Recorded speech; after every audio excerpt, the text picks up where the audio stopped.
নমস্কাৰ সকলোকে স্বাগতম জনাইছো বেষ্টৰ নতুন এটা ভিডিঅলৈ আজি আমি আলোচনা কৰিম ইতিমধ্যে আমি প্ৰত্যয় কি বা কৃত প্ৰত্যয় কাক বোলে এই উদাহৰণসমূহ এই সকলোবোৰ আমি আলোচনা কৰিলো আজি আমি আলোচনা কৰিম আমাৰ প্ৰত্যয়ৰ দ্বিতীয় ভাগ তদ্ধিত প্ৰত্যয় প্ৰথমতে জানি লওঁ তদ্ধিত প্ৰত্যয় কাক বোলে যিবোৰ প্ৰত্যয়ে পাতিবাদিকৰ পিছত যোগ হৈ নতুন শব্দৰ সৃষ্টি কৰে তাক তদ্ধিত প্ৰত্যয় বোলে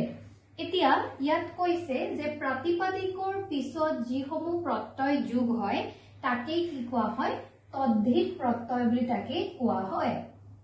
এতিয়া প্ৰাতিপাদিক বুলি কওঁতে আমি কাক বুজিব লাগিব যিবোৰে নাম বুজায় অৰ্থাৎ বিশেষ্য বিশেষণ সৰ্বনাম এই তিনিটা পদৰ পিছত যিবোৰ প্ৰত্যয় যোগ হয় সেই প্ৰত্যয়কে কোৱা হ'ব তদ্ধিত প্ৰত্যয় বা তেতিয়াই তদ্ধিত প্ৰত্যয় সাধন হয় এতিয়া আমি চাও এই তদ্ধিত প্ৰত্যয়সমূহ বিভিন্ন অৰ্থত ব্যৱহাৰ হয় তাৰে কেইটামান মই ইয়াত উল্লেখ কৰি দিছো এই প্ৰথমটো হৈছে প্ৰস্তুত কৰা অৰ্থত কিবা এটা বস্তু যেতিয়া প্ৰস্তুত কৰা হয় সেই প্ৰস্তুত অৰ্থত তদ্ধিত প্ৰত্যয় ব্যৱহাৰ কৰা হয় আমি এই প্ৰস্তুত কৰা অৰ্থত বুলি কওঁতে আমি এটা উদাহৰণ চাও বাহ যোগ দীৰ্ঘ ই বাহি বাহি বুলি কওঁতে এতিয়া ইয়াত কি তদ্ধিত প্ৰত্যয় ব্যৱহাৰ কৰা হৈছে তাৰ পিছতে হৈছে দিশ অৰ্থত দিশ মানে আমি জানো যিকিটা আমাৰ দিশ আছে সেই দিশ অৰ্থত তদ্ধিত প্ৰত্যয় ব্যৱহাৰ কৰা হয় উদাহৰণ হৈছে ইয়াতে এটো সব পশ্চিম যোগ ইয়া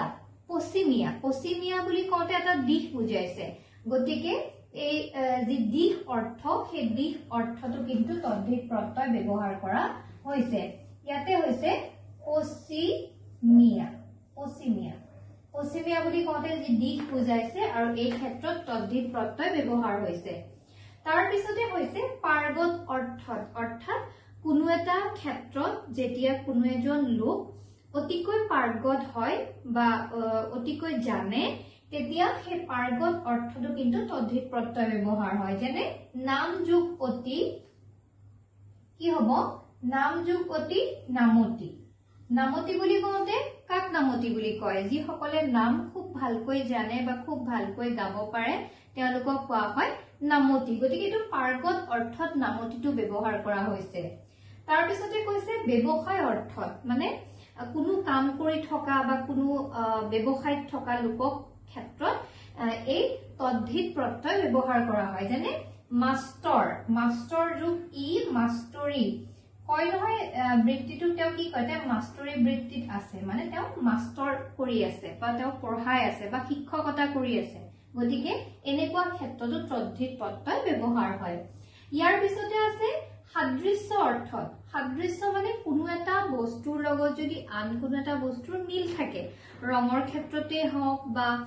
আন কোনো ক্ষেত্ৰতে হওক যেতিয়া মিল থাকে তেতিয়া তাক কোৱা হয় সাদৃশ্য গতিকে সাদৃশ্য অৰ্থটো কিন্তু তদ্ধিত প্ৰত্যয় ব্যৱহাৰ কৰা হয় ইয়াত আমি উদাহৰণ দিছো বাদাম যোগ দীৰ্ঘ ই এটো কি হ'ব বাদাম যোগ দীৰ্ঘ ই হ'ব কি বাদামী মানে বাদামৰ দৰে ৰংটো হয়তো বাদামৰ দৰে হ'ব পাৰে বা খোৱাৰ সোৱাদটো হ'ব পাৰে বাদামৰ দৰে তেনে ধৰণৰে কোৱা হয় বাদামী গতিকে ইয়াৰ ক্ষেত্ৰত কি হৈছে ই সাদৃশ্য অৰ্থত ব্যৱহাৰ হৈছে ঠিক তেনে ধৰণৰে কৰে অৰ্থত কোনো এটা কাম কৰে বা কোনো এটা কাম কৰি আছে তেনে অৰ্থটো কিন্তু তদ্ধিত প্ৰত্যয় ব্যৱহাৰ হয় উদাহৰণটো আমি কি দিছো খেতি যোগ অক মানে তেওঁ খেতি কৰে আৰু এনে অৰ্থটো কিন্তু তদ্ধিত প্ৰত্যয় ব্যৱহাৰ হৈছে খেতি যোগ অক খেতিয়ক খেতিয়ক অৰ্থটো তদ্ধিত প্ৰত্যয় ব্যৱহাৰ হয় কিয়নো ই কৰে অৰ্থত ব্যৱহাৰ হৈছে তাৰ পিছতে হৈছে আছে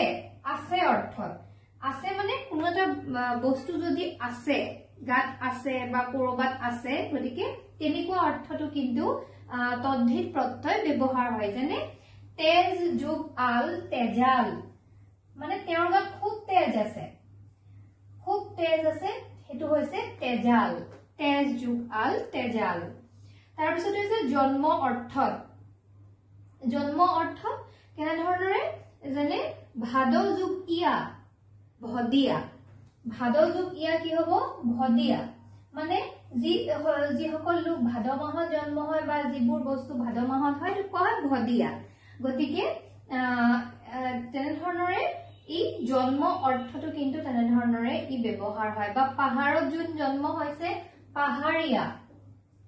পাহাৰত যোন জন্ম হৈছে তাক কি বুলি কোৱা হয় পাহাৰীয়া বা তেনেধৰণৰে দিশৰ ক্ষেত্ৰত আমি কলোৱে দিশৰ ক্ষেত্ৰত পশ্চিমীয়া এনেধৰণৰে ব্যৱহাৰ হয় গতিকে তদ্ধিত প্ৰত্যয় হৈছে যে প্ৰাতিপাদিকৰ পিছত যি প্ৰত্যয় যোগ হৈ নতুন শব্দৰ সৃষ্টি কৰে বা নতুন অৰ্থবহ শব্দৰ সৃষ্টি কৰে তাকে তদ্ধিত প্ৰত্যয় বুলি কোৱা হয় আৰু তদ্ধিত প্ৰত্যয়ৰ ক্ষেত্ৰত কেনেধৰণৰ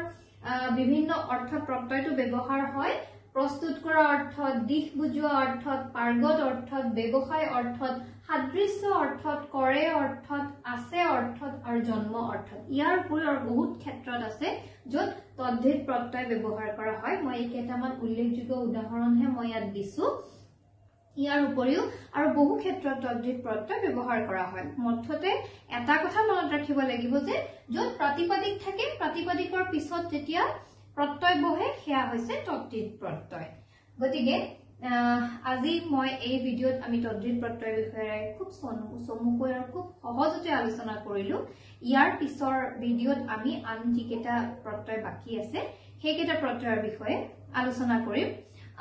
আৰু লগতে আমি ইয়াৰ আগত পঢ়িছিলো কৃত প্ৰত্যয় আৰু প্ৰত্যয় কাক বোলে গতিকে এই দুটা প্ৰত্যয় আমি শেষ কৰিছো ইয়াৰ পিছত আমি আন দুটা প্ৰত্যয় পঢ়িম গতিকে ইয়াৰ লগত জড়িত যদি আৰু কিবা ছাত্ৰ ছাত্ৰীসকলৰ মনত প্ৰশ্ন আছে তেনেহলে আমাক কমেন্ট সেকশনত লিখি পঠাবলৈ কিন্তু নাপাহৰিবা ছাত্ৰ ছাত্ৰীসকলক কৈছো মই আৰু আজিৰ ভিডিঅ'টো যদি ভাল লাগিলে এটা লাইক কৰিব আৰু আমাৰ চেনেলটো যদি আপোনালোকে এতিয়ালৈকে সাবস্ক্ৰাইব কৰা নাই প্লিজ চেনেলটো সাবস্ক্ৰাইব কৰি এনে ধৰণৰ ভিডিঅ'সমূহ পাই থাকিবলৈ নটিফিকেশন বেলটো প্ৰেছ কৰি দিব